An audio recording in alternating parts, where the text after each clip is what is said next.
He committed sin. Don't you think he committed sins worthy of death?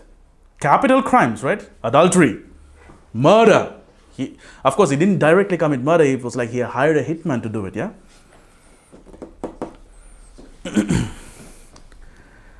See, when God called Israel out of Egypt, and when he was training them to be a nation, of course, he's already referring to them as a nation, even while they were in the camp. And what was the government that God originally intended for Israel? Judges. That was his will. Judges, he would raise judges. And judges are not above the law.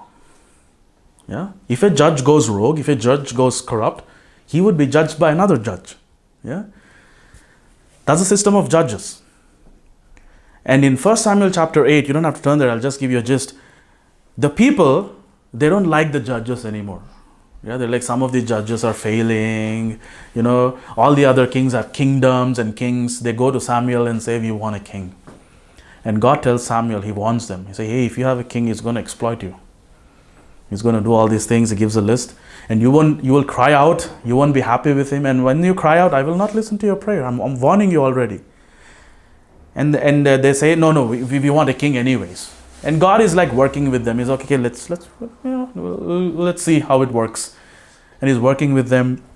Basically, what is he saying? That if you have a king, he's going to be above the law. Yeah, you cannot apply the death penalty or most of the law upon a king. Yeah, and that's why King David, when he committed adultery, was he put to death? No. I mean, who would put him to death? He's got an army. He's got palace guard. Who would come with a stone? It's not practical.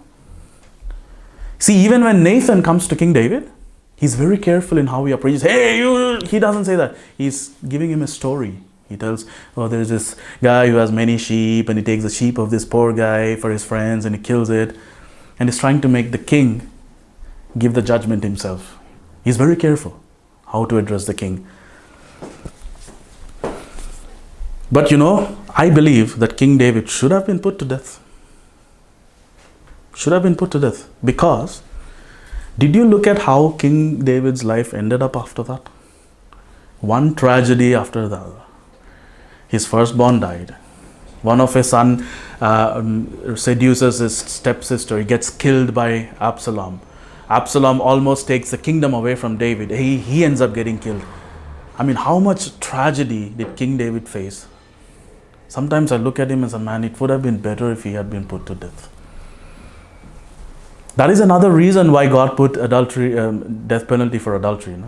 Because he knows, oh man, you screwed up your life. You better come home. And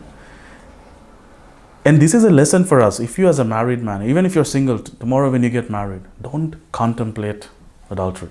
Because if you commit adultery, as a child of God, the consequences will be so great that you will wish that there was a death penalty.